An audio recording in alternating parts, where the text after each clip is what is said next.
and sidewalks. So that'd be the last thing to talk about. The low impact development technique is a change we want to suggest to the Planning Commission, something we've been working on for a while. It's really more of a results-oriented type evaluation from our side. Buford's done a lot of research on this, put a lot of work into it. But primarily what we're trying to do is allow more techniques available to the engineer to design these systems that maybe fit the site a little bit better. We want to compliment the previous Planning Commission who did this. The low impact design, lid development, it was really, I think, really cutting edge, and I think they did a great job of having this and allowing Fairhope to use these. We do think maybe now we can maybe move a little further and allowing some other type of design and techniques, and we'll make sure we compliment them for what they did previously, because it was really, I think, the first in the county for sure, and I don't know if anybody else in Alabama uses the lid, require the lid technique, so that was very cutting edge. We want to try, maybe look at maybe some different avenue and allow more type of low impact design techniques, and I'll ask Buford to come up and go over this and kind of just go over kind of what our concepts were, some of the baselines that we're looking at, the results that we hope to get out of this, and also a handbook that would give the development community some guidelines as well. Won't be open-ended, but there'll be a guidebook that will be, we'll reference and use to provide them some guidance on type of construction, how it should be constructed, and so forth. So, Buford, do you want to take over? Oh, yeah. So, Chairman, Commissioners, as Wayne was saying, we wanted to describe the concept, and as you've seen many times, and is often a standard occurrence, is that when we have a subdivision application or a multiple occupancy project, or as applicable, that invariably there is a request for waiver of a certain number of LID techniques. And what we wanted to do today is, without going extremely technical, just give you the concepts behind a future recommendation from this staff to change how that operates. And so let me first of all talk about the technical aspect here. Is that Article 5, Section F of the subdivision regulations, there's a paragraph number 11, and it says required use of low impact LID techniques. And Section B says at a minimum the use of 10 of the below LID techniques is required in any and all proposed developments. And then it goes through a list of 15 different items. And so we see those, but invariably the feedback we get from the engineering community is that they cannot find 10 items to go on a site. It's if a site is available for it. So what we're going to show you today, I've excerpted what we call colloquially the Low Impact Development Handbook, which is a publication of the Alabama Cooperative Extension Service. Its actual title you'll see on a future slide. What I've done here and what you'll see in these slides is I've extracted of that booklet contains it contains 12 chapters of LID techniques. Some are subcategories within that, and it'll describe it here. But what I'm going to show you here to back up and to reinforce why the future change is requested from your staff is because of the sediment removal that they actually show in these techniques. So we'll begin with bioretention. And I certainly won't read the entire description to you, but you see on your screen right there, a bioretention cell is a depression in the landscape that captures and stores runoff for a short time while providing habitat for native vegetation as both flood and drought tolerant. And they go on to describe it in greater detail. But what I'd like to call your attention to, this is an excerpt from that Low Impact Development Handbook.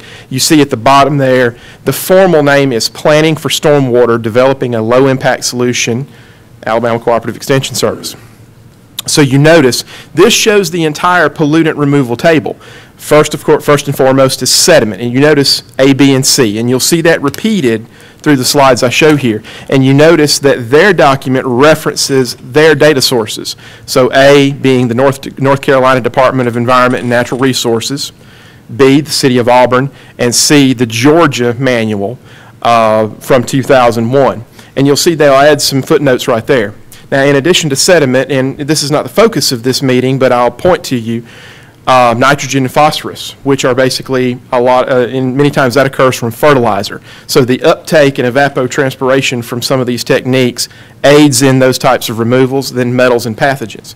So you notice here is a technique that, depending upon your source of data, removes at least 80% of the total suspended solids. So that is the focus of the document we will bring before you for future consideration, is make it outcome-based, removal of 80% of total suspended solids. So next would be a constructed stormwater wetland. And what I like about their document is they explain some of the different names by which it may be called, such as constructed wetland, stormwater wetland, pocket wetland, traditional constructed stormwater wetland, shallow marsh wetland. And these are an area created, wetland areas designed to treat stormwater to function similarly to a natural wetland. And so forth. And what I'll call your attention to do here is, again, if you look at the table, they have 4 sources of data. All of them are showing a total suspended solids removal of at least 80% from, in this case, 4 different sources of data. You see the other pollutant removal rates shown in there as well. Next, permeable pavement. And that is not, I do not know at what location that public story is. That is just a sample photo from there. But other names for permeable pavement include modular paving systems, enhanced porosity concrete, porous pavement, modular plastics permeable paving. It's a pervious surface used in place of traditional concrete or asphalt to infiltrate stormwater. But I think what's very interesting here is that you notice in the pollutant removal, they have no data regarding sediment removal, and they focus on the nutrient removal, the metals removal, and the pathogens. And I excerpted a comment and put it in the upper right corner of the screen right there. So the total suspended solids, TSS reductions were not qualified because it is not recommended that these systems trap sediment due to their propensity to clog. So it's recommended for other pollutant removal, not necessarily total suspended solids. And then grass swales, infiltration swales, wet swales. So that can be a vegetated swale, bioswale, wetland channel, dry swale, wet swale, conveyance channel, reinforced swale, grassy swales, biofilter. And it's a water quality swale in a shallow open channel stabilized with grass or other herbaceous vegetation designed to filter pollutants and convey stormwater. So here, there's mostly consistency among the data. You notice that they give 2 categories, a grass swale or an enhanced swale. The enhanced swale, depending upon data source, is an 80% removal. One data source reports a 50% removal. You know that the grass swale produces a 35% or an 80% removal, again, depending upon the data source. And then level spreaders and grass filter strips. The level spreaders are devices that create or diffuse sheet flow that is greatly distributed or dispersed to disclose flow velocity and discourage erosive forces associated with concentrated flows. So forgive me for the size of the picture right there, but you notice there that is a concrete knee wall or wing wall that backfill has been placed against it, and then you have the grassed area adjacent to it. So as that area increases in volume, once it begins to outfall, it's going to outfall in a gradual sheet going across the top of that device. And you can see the inflow pipe, and you can see looks like gabion stone as a discharge underneath the discharge. So here you see a much lower TSS removal depending upon your data source, either 40 or 50%. So the point there, what we wanted to demonstrate is that you saw, depending upon how consistency the data is, maximum 5 techniques. If you remove the permeable paving, you're left with 4 from which to choose. So certainly it's in the best interest of the engineer to choose the techniques that will best utilize the site. What the end game is here, and again, this is grossly oversimplified. Richard Johnson may cringe if I say this incorrectly, but basically, you choose the technique that removes the total suspended solids, and then it's simply a matter of dividing up the area. The primary calculation that you'll see among the many calculations in the stormwater calculations will basically be the treatment volume. And so we have a method that's one of the methods, the primary method in the subdivision regulations is the rational method. It gives actually, which is a very simple equation, and it's looking at a first flush of a storm event. It's going to look at 1.8 inches of rainfall. There are some coefficients built in there, and then the rest is the impervious surface of the site, which the engineer knows as he or she is designing it. And then after that calculation is run, it tells you the treatment volume. So that will tell you the treatment volume of a bioretention area or of a regular detention pond. Certainly, when the engineer is designing those structures, they will certainly add some additional size, so it has some additional treatment volume to also give it some more infiltration time. But that is essentially what it takes to design one of these types of systems. So with those number of techniques in that manual that are available, that's basically our justification for bringing before you a revision to the subdivision regulations that will eliminate or remove the requirement for imposing 10 LID techniques and allowing the engineer to choose from the techniques in that manual. We'll sort that manual. We'll cite that manual in the revision, and then the engineer can choose from those techniques which best fit the site. And so, Chairman, choose one or more. What best fits the site?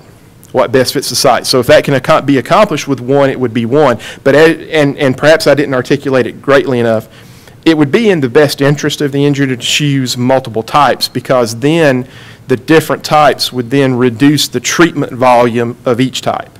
So if you had a bioretention area that's going to retain your stormwater, certainly pre-treating that through swales or constructed wetlands that also, from our data here, can remove 80% or 50%. That's pre-treating that material before it goes to a retention-detention area. So certainly it's in their best interest to use multiple techniques where applicable. I seem to remember that the city does not like us to use permeable paving. Is that right? It is certainly a technique that is currently contemplated and allowed in the subdivision regulations, and we've used it in several places. Yes, we actually have. There's a standalone, Dr. Thayer, there's actually a standalone ordinance requiring 25% permeable paving. And you were kind of lukewarm on permeable paving because you said it retained. Well, Dr. Thayer, I wanted to report exactly what the data is supporting. So what the Cooperative Extension Service document is stating is that that is more useful for pollutant removal of a type such as fertilizers and pathogens and metals, and not as effective for suspended solids. And everything you're discussing now is just in terms of quantity, and we're removing 80% of the total suspended solids. So the thing we're not talking about is quantity. Yeah. And until we deal with quantity, we're going to have impacts on quality, because the cumulative increase in stormwater going down through our watersheds is going to cause erosion if we keep increasing it. You have the vocabulary I was trying to get around to.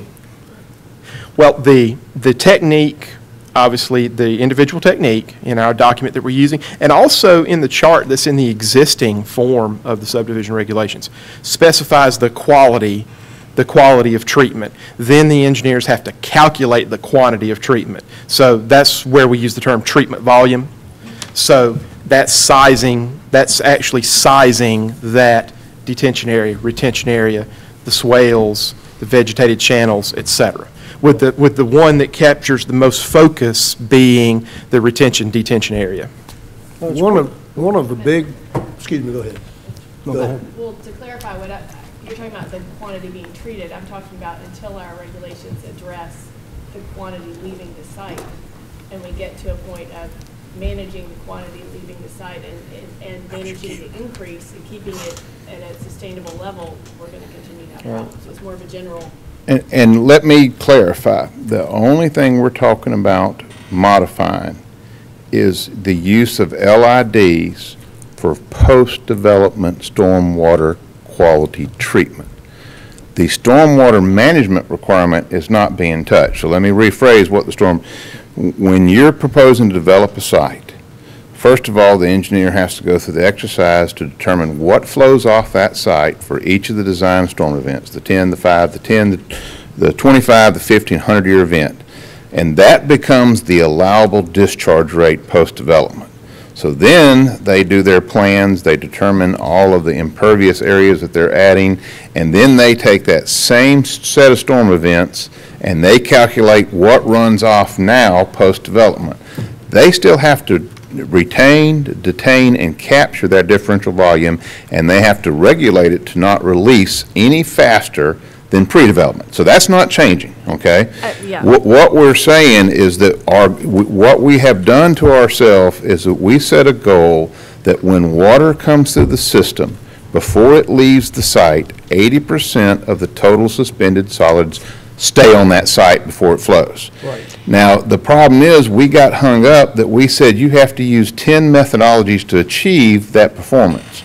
We're saying the performance has to remain, but we'll let you, using acceptable standards, determine what methodologies achieves that performance so that that water, when it leaves the site, is not leaving any faster than pre-development and is not carrying any more than 20% total suspended solids. So, Go ahead. I'll finish, not to beat this into the ground.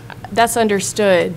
So the point, and I agree with the flexibility being needed. I was trying to make the larger point that right now we talk about the rate, that we're not changing the rate that flows off the site post-development.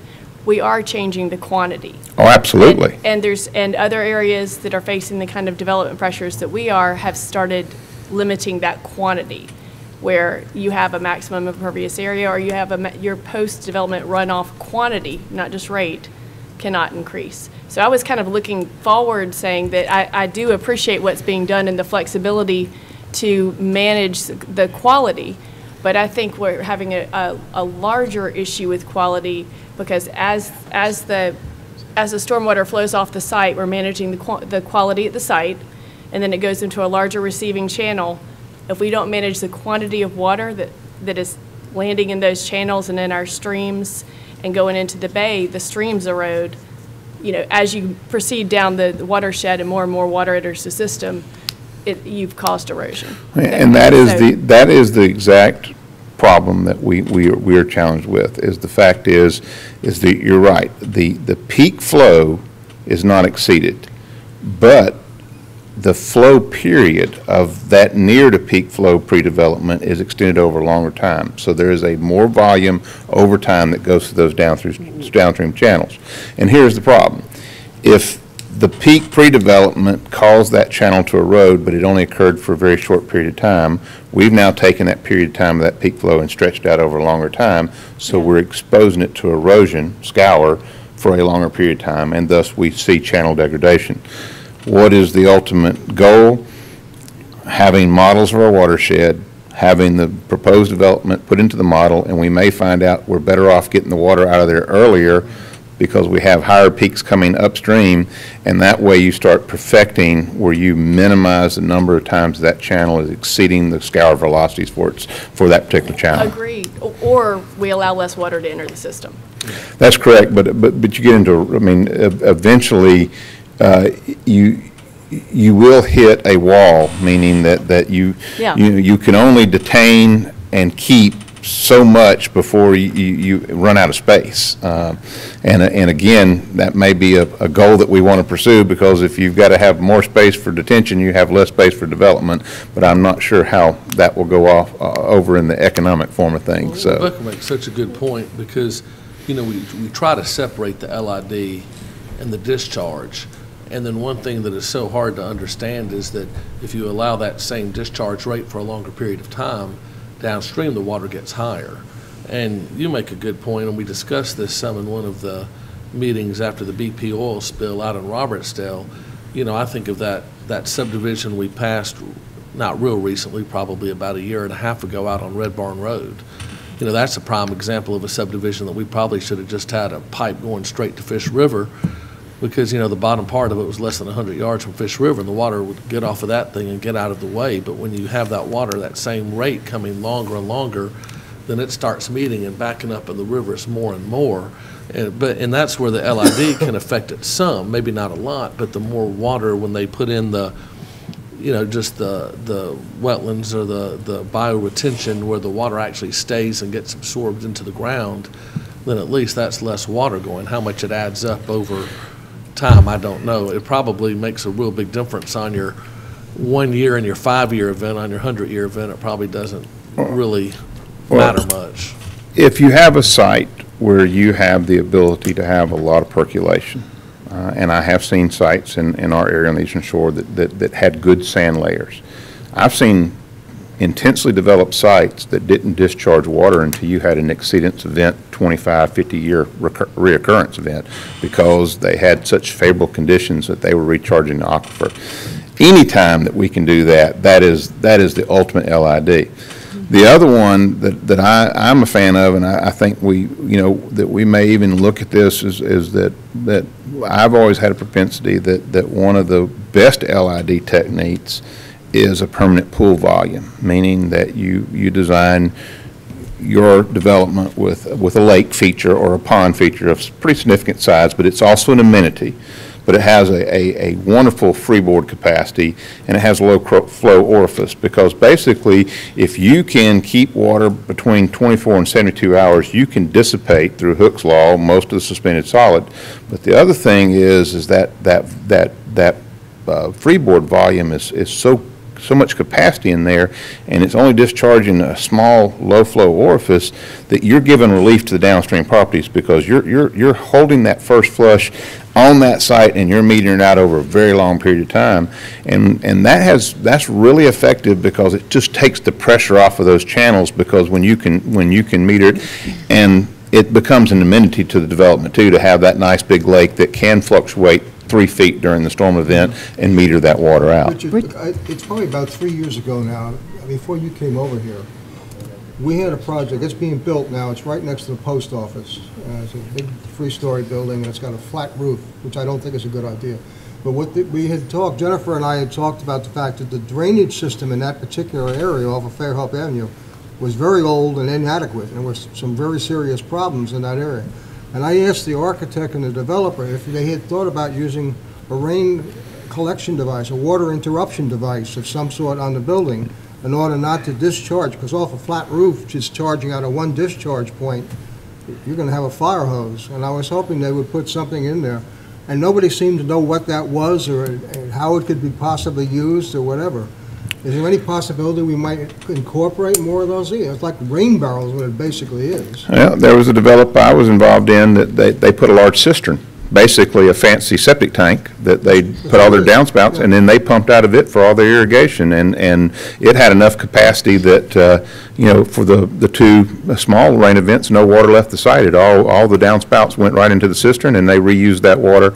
That's a wonderful LID technique, and believe it or not, that cistern will eventually have to be opened up and cleaned out, because it'll be full of sediment at the bottom one day. Well, and that's something you start to see happening in denser areas or smaller sites, when you can't have a large detention area, but you can have it encapsulated, a hardened detention area. I mean, and, there's a lot of techniques out there, and I think that this body has the discretion to look at anything that's offered, as long as the engineering science supports the outcome of that. And yes, I do think we need to start looking at total volume over time discharge, and how that affects development. So. Can I ask a question? Because and I'm just going back, and I don't really recall, but we put the folks that did the original regs put in that section about the 10% rule. Does that in any way address what she is talking about? That the 10% here rule? Because I thought that was supposed to address some of that. I mean, I might be wrong. I'm not the drainage expert. By the way, Richard, an example of a subdivision where water doesn't come off of it is Patashades down at the intersection of Battles and Battles, where you've got that white sand that, and part of that is on public right-of-way, but that thing just absorbs, while you watch it. Oh, absolutely. And I've been involved in a project where our goal was to build a wet pond, and we can't get it to hold water. It sucks it out of the bottom faster than it can get in there. So, and now we're lining it with clay. Do you need us to do anything on this, Wayne, or? Chairman, we don't.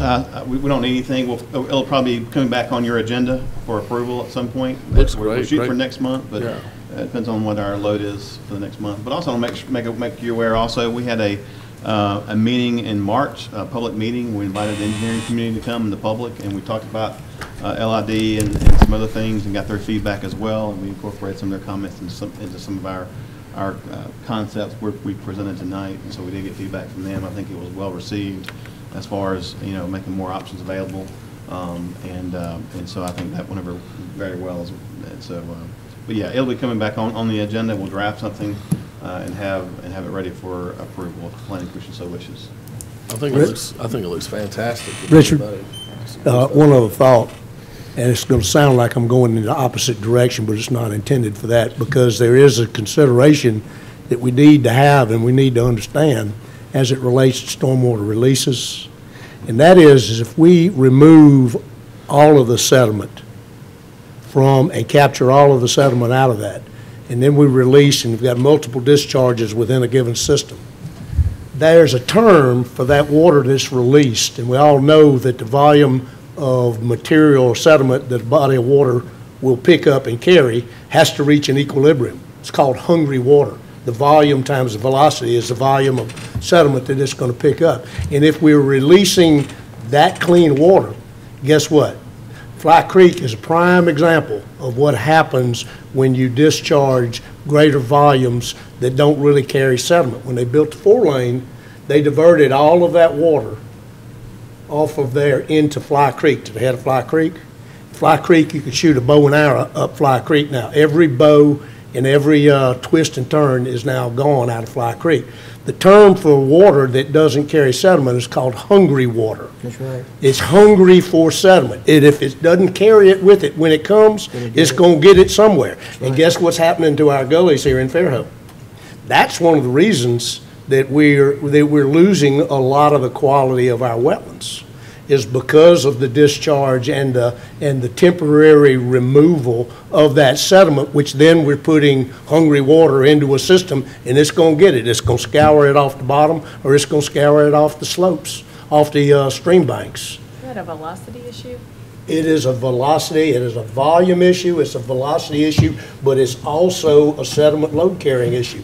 Look, everybody knows nature is nothing but a set of equilibriums. Don't forget Hooke's Law. Huh? Know what? But I mean, rain doesn't have We sediment. caught that, Richard. You caught that? We draft it for you if you need it over here, Okay. too. It will get it though. Rainwater doesn't carry sediment, but it will get it once it gets to the place. So, Well, it really is a dilemma. there's no doubt, and again, even in my short career as a civil engineer, it's amazed how much we have moved to different technologies and a lot of what I consider softer engineering practices and everything else, and we're going to keep evolving, and you know, the Planning Commission a decade from now will probably be talking about a whole new set of philosophies toward design, and I think we are getting better, and we're also learning from mistakes. For years and years, it was harden and line a channel, and then we found out that caused a whole new set of problems. And so, again, now we're going and putting step pools in and checks and slowing it down and trying to make it act like a natural system again. And, you know, it is, I will tell you, I think we've made gains. I think we have a very solid set of subdivision regulations. The biggest challenge that we have right now with this one is we basically have compelled almost every applicant to come in here and not be in compliance, because we've set a requirement that's not, it was well intentioned but was not practically applicable. I just have one more question, but I didn't mean to interrupt. I'm done. Okay. What can we, I do fully support and think there's a critical need to have that watershed modeling done in order for us to inform any future regulation beyond this.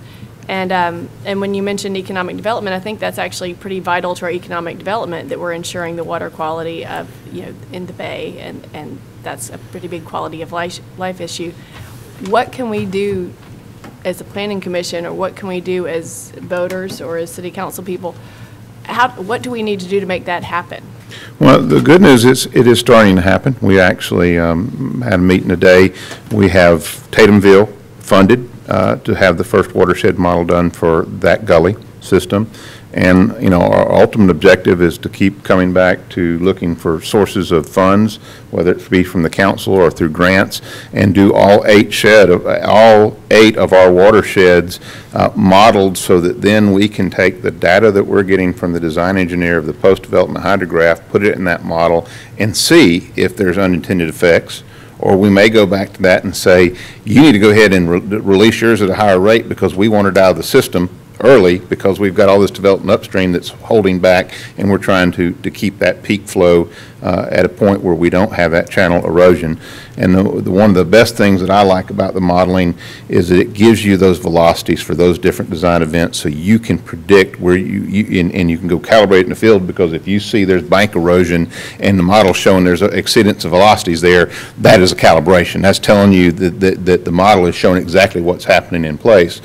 Or if you are showing erosion in the model and it's not happening in the field, there needs to be some additional calibration and checking on that. Ready for me to jump into sidewalks? Absolutely. And I'm going to keep this short. For those that weren't here, you know, we had a dialogue with this body a while back, and I gave an unsatisfactory answer to our esteemed chairman, is that I did not have a good solution to the problem of sidewalks. And we had a very good discussion, and then it's called an honest answer, because there's no really good answer. So let's talk about a traditional subdivision. We require the design engineer as part of the design documents to design a sidewalk system for that subdivision. That requires, for most typical subdivisions, that there be 5-foot sidewalks on each side of the road. Every lot has sidewalks on its frontage, and with that goal, that sidewalk system to tie into any existing system or any future system. Then the engineer goes through that process, does a sidewalk plan, does typical details, puts all the notes and details showing that that sidewalk's going to meet ADA compliance. You approve a subdivision. A contractor is hired by the developer, and they build the subdivision, the roads, the gutters, the stormwater management system, installs the utilities, and they install the sidewalks just in common areas that front the road. Then we approve a final plat and accept a bond, a fiduciary financial guarantee that the sidewalks will be put in, and that bond is a 24-month bond period of time. And those lots go to construction, and of course, the requirement is placed on the home builder that they will build the sidewalk at time of home construction.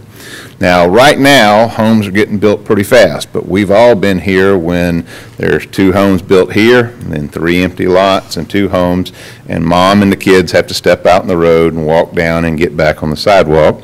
And some of us may have been around during about 2008 and 2009 when all of a sudden all subdivisions stopped growing and building, and folks went without a complete sidewalk system for 4 or 5 years, and now that has picked up again.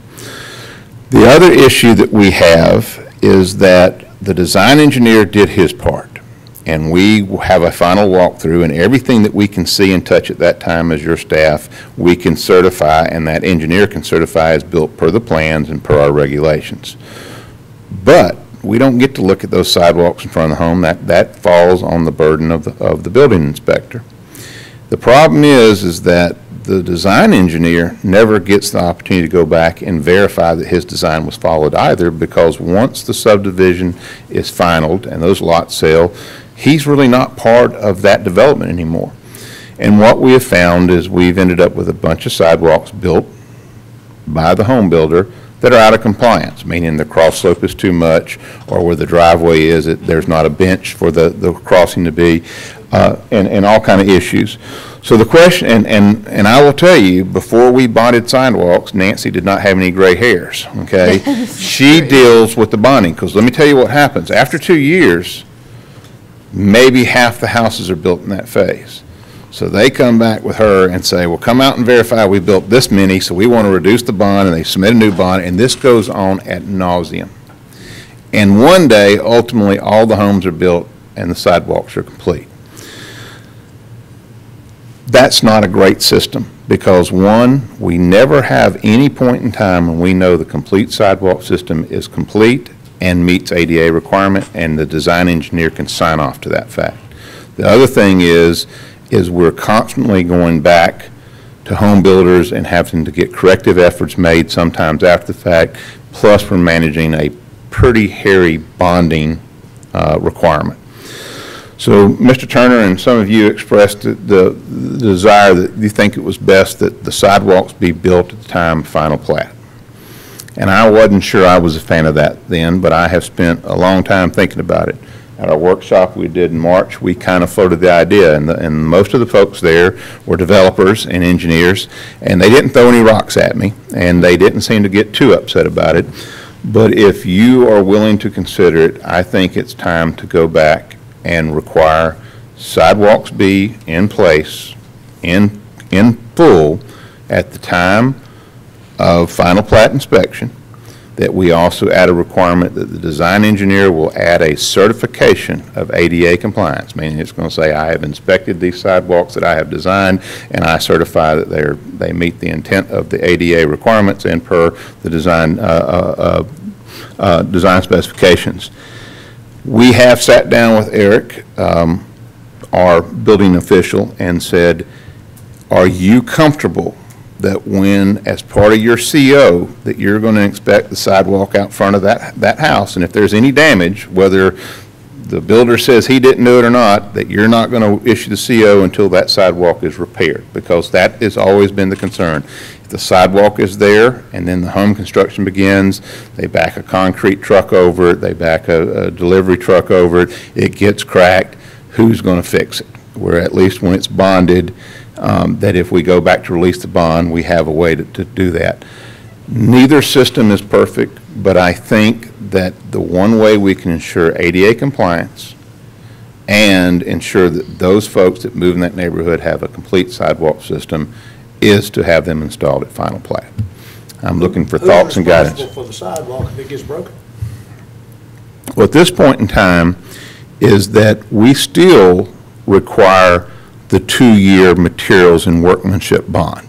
So, and that's every improvement within the right-of-way. So at least for 2 years, we have a mechanism to make sure that they get fixed. Once that bond is released, and it doesn't have a continuation, but it's a 2-year warranty basically. Once it's released, technically all that infrastructure is the city's. So if there's damage or whatever and we cannot tie it to a CO of a house, then Public Works is going to go out there and fix it. That happens a lot anyway. So that's not an unusual circumstance, meaning that if there's a broken sidewalk, even if it's relatively new, and a citizen is called and says, can you fix it? And there's no one that we can hang it on, and the workmanship and materials bond was just released, we're going out to fix it. That's what Public Works do. We maintain the infrastructure within the right-of-way. But if you can't get a CO. But if you can't get You can't get a CO prior to the sidewalk being fixed, is what you're saying. That's correct. Well, then you put the burden on the homeowner then. Absolutely right, but the assumption, right, wrong, or indifferent, is that if we knew it was intact before home construction began, and now we've gone to do a CO for a new home and it's cracked in front of that home, the assumption is that was damage that occurred during construction and they need to fix it. In other words, Craig, you can get a pumper truck, or you can take the concrete in by wheelbarrow, you know, or Yeah, you they can, gonna do that. or you can crack the sidewalk Or you can fix the sidewalk. and pay $250 and fix that little section of the sidewalk, and it's. What about Currently, currently, if a sidewalk is broken during home construction now, a CO is not issued until that sidewalk is fixed, currently.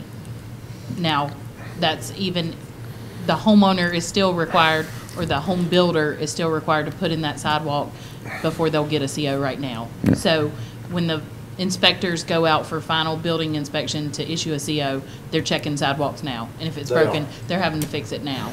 Yeah, because those sidewalks now are being built at the time of home construction.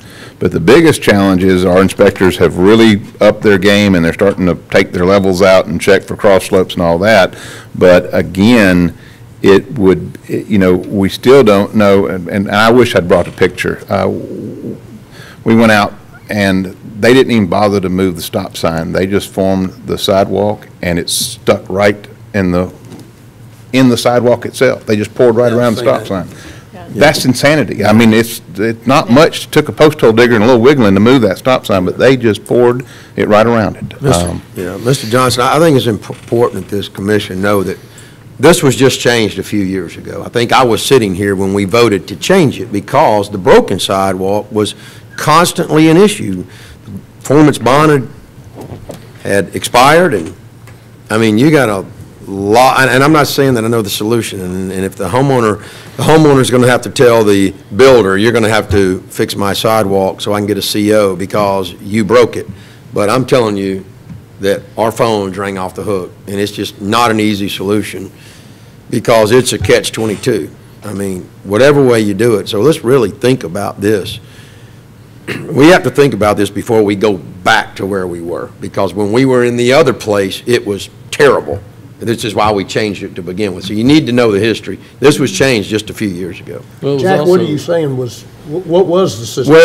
Well, we were making them pour the sidewalks, and then as people filled in neighborhoods, like you said, the concrete trucks backed over them and broke them into pieces, and then people didn't like having to go back. I'm not sure if they were forced to do it or not before they got a CO. I don't remember the history on that, but I know that, you know, we wound up with a lot of broken sidewalks and a lot of upset home buyers, and everybody looks to the city, whether you know it or not. They're going to all come to the city of Fairhope and say, fix our sidewalk. And we're going to say, it's your builder's responsibility if you want a CO. But they're going to say, city property now, time's expired, fix the sidewalk. They're going to expect the city of Fairhope to fix it. We've been 360. And then do that times 20,000. We've been 360 degrees with this because at first we had no requirement, and you've got Quail Creek that's got lots 27 years old with no sidewalks in front of one little section.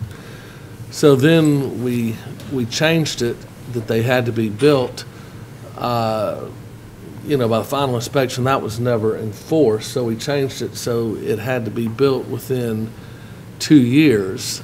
That wasn't enforced. That was like where Spring Lakes was built. So you still got Spring Lakes that has sections without sidewalks. But you're talking old, let me I'm just talking ancient clarify. history. Then we changed it more recently to where you had to build it, you know, for your, just like now, for your final plat approval. And we only had one subdivision come under that, and that was the subdivision over on County Road 13, just to the east of the roundabout. It was the D.R. Horton subdivision. And I don't remember there being a whole lot of problems with that. But anyway, but a lot of builders really complained about that. Mostly builders that, you know, build their own houses, not custom builders, but mostly builders that, you know, like the guys that came in and got the 6 lots and were going to build all 6. You know, they, you know, that was the more the type that complained about that. And then, you know, so it's kind of like here we are. You know, what we're trying to cure is a safety issue of lots being 26 years old and not having sidewalks in front of 100-foot sections. I'd love to see the city council come up with an ordinance and say, you know, if you own a lot, there's a sidewalk on either side of you and not across your lot, that you've got to connect the dots. If it's been over X number of years. You know, I'd love to see something like that come up. But Most anyway, of those that you're talking about are very old subdivisions. What we have been doing, and it's because we had to come up with a middle ground between all these things, is we let them propose a performance bond. It's supposed to be for 2 years. For the larger subdivisions like Firethorn, what we've ended up doing is we'll reduce it as they go, but they still maintain a bond, so we never lose that chance to make them install it. And it's not a perfect world, and Richard's right. I mean, personally, for me, it'd be a whole lot easier if everybody puts it in, and then I don't have to worry about these bonds. and some of the risk are is the city at some point going to have to come back as uptight as ADA is getting on a lot of these issues. Is the city going to have to come back and, you know, regrade subdivisions and put brand new sidewalks in and pull them all up, because you've got one builder that, you know, builds at this level, the next builder next Yeah, door I mean, just ramps it right up, so nothing's, you know, in a lot of cases, you've got things that are not ADA compliant. How have, in cases, I guess I just don't understand the process. If you're building the sidewalks first, how do you manage not just construction access, but the driveway? They have to come back and put a driveway somewhere. Well, that's usually not problematic in this sense. The Okay. majority of the development we see is done with either a valley or a rolled curb, okay? So that does not require a curb cut for a driveway. So you have a planting strip Okay. between your sidewalk and the back curb, you infill there, and then you take it up to the house. Okay. Now, there's a good chance that the builder is going to make a conscientious decision that wherever his driveway, whichever orientation the garage is or whatever, that's going to be his damaged section that he's going to back over, and then when he pours the driveway, he's going to integrate that sidewalk portion that he damaged back in. That would be the, Again, Mr. Burrell reminded me of my original answer that I didn't have a good solution to this problem, and I still, you know, I was having a spirited discussion with an engineer friend of mine saying, well, the developers are not going to like this because we're putting, the cost comes up front, and it may then be again reshared with the home builders, so are you causing cost to be there? But I said that at least as your public works director, it'd be nice to know that one afternoon that we went out and did final inspection, I could say that there was 1 hour of one day of 1 year that the sidewalks were complete and they were all ADA compliant, because that is something that I really can't say about most neighborhoods, because either the system is incomplete or it was completed and there was maybe a few segments in front of houses that are not compliant with ADA standards. So I'm back, I've just talked myself back right around in circles again, but I'm looking for guidance of which way we want to go. And again, the system we have, we're managing it. It's not without its problems or challenges. I will tell you, Eric Cortinas and his staff have really stepped up their game, and he was the lead on organizing this ADA compliance, because he's trying to get all the home builders to come in and understand the principles behind building a sidewalk to ADA compliance. But just, you know, hearing y'all's frustration about incomplete sidewalk systems, and I realize that that's a big thing to people, that having that complete sidewalk in their neighborhood is an amenity and a safety and a a recreation concern. So I'm looking for guidance here. I mean, and I was not present when we had that requirement, so I do not know. Every new idea usually introduces new challenges. So Richard, didn't you say One thing other they've done places? in New Orleans is, for all the water there, they found that there were people whose lots were continuously flooding anyway. So they've bought out several of the lots and they have put in water gardens where people can actually recreate. And they run the water in there and treat the water. And they have several of them in areas where they're now taking the water and letting it stay in that neighborhood, but using it and managing it and circulating that water. And they've won all kinds of design awards for that. absolutely.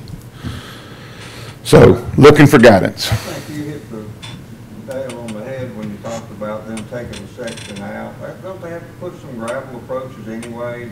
Yes. Well, I can tell you that they may have a gravel approach, but the whole entire frontage of the lot is open for any kind of delivery truck that wants to back across it. And you can see red clay leaving sites like that, you know, just about on every construction site.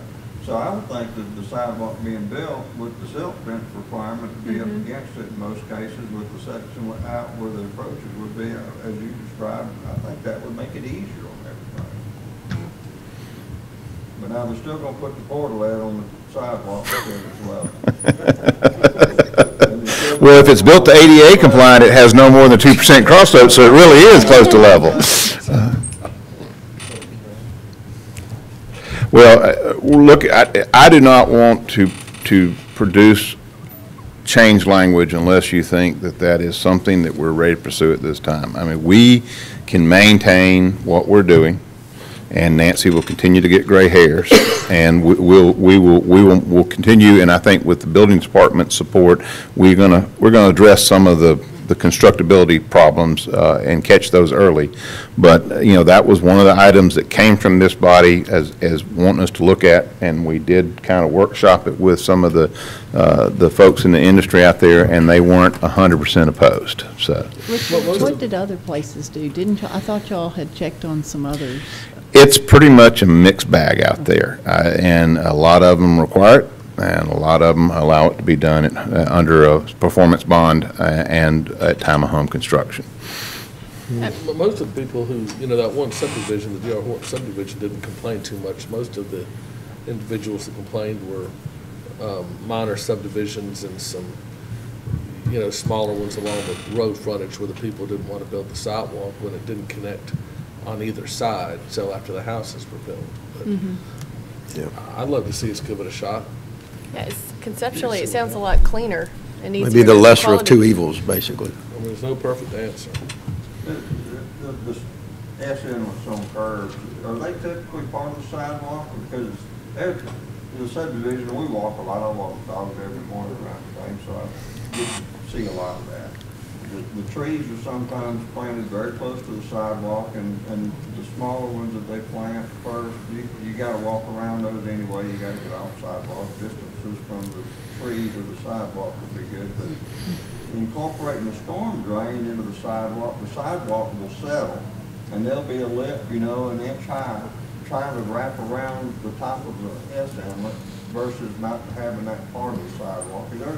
Are those the kind of considerations that we need to be aware of too? We should, and I will tell you, that shouldn't be happening for this very reason. Our typical road cross-section says there shall be an 8-foot planting strip from the back of curb to the front face of the sidewalk.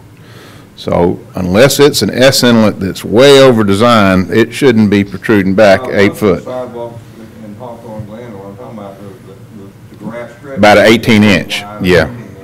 Well, that's not allowed by our regulation. This body would have to give a waiver to do that, because the idea is the street tree location is within that 8-foot planting strip. Sometimes the light pole is within 4 foot of the road, and they just go around it with the sidewalk and the light pole sitting in the middle. Well, see, that's the other thing is, at least if all of that is done at final plat, those little conflicts that then have to be worked out the sidewalk are addressed during construction, and you don't end up with those things like signs built into the sidewalk, or a weird jog going around a transformer, or a light fixture or something of that nature. It's a little cleaner, plus the design engineer is overseeing his design as part of the construction of the... Continuing education credits for the ADA workshop? I'll find out. This workshop? No. I believe so. For Eric's, I believe so. Oh, good. Are you hurting for some credits right now? 25, no. I've already got my 15 this year, so. And just to clear up something, what you said about the signs being, we do check those at the time we release the performance bond or reduce it. We do an inspection to make sure we try to catch all that kind of stuff. Yeah. I can't we can't imagine the check slow. performance bond issue that you're dealing with. That's nonsense. That's atrocious. I have to deal with them in my business too. But I don't reduce them as they move along. Well, we did that. They keep the whole bond We until do they it. finish. It's the happy medium.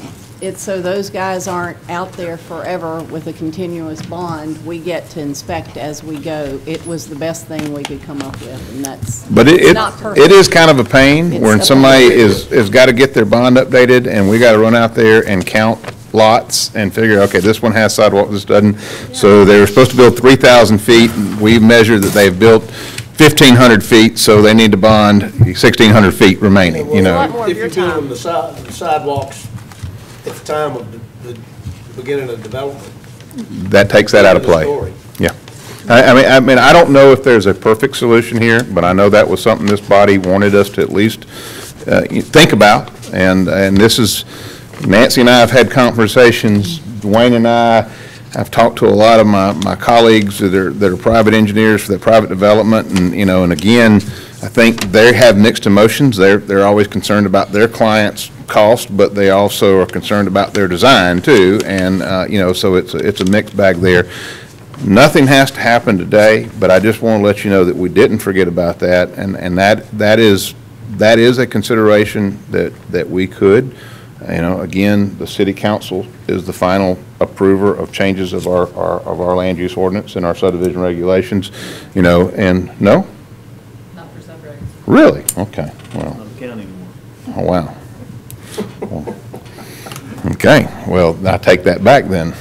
Was Daphne, Daphne approved changes in subdivision regulations, so. the city council? Yep. Well, again, I think we definitely want to make sure council is supportive or expresses their concerns. I mean, because I think this is a collaborative effort, and as Mr. Burrell pointed out, a lot of times they get the angry phone calls. Get the calls.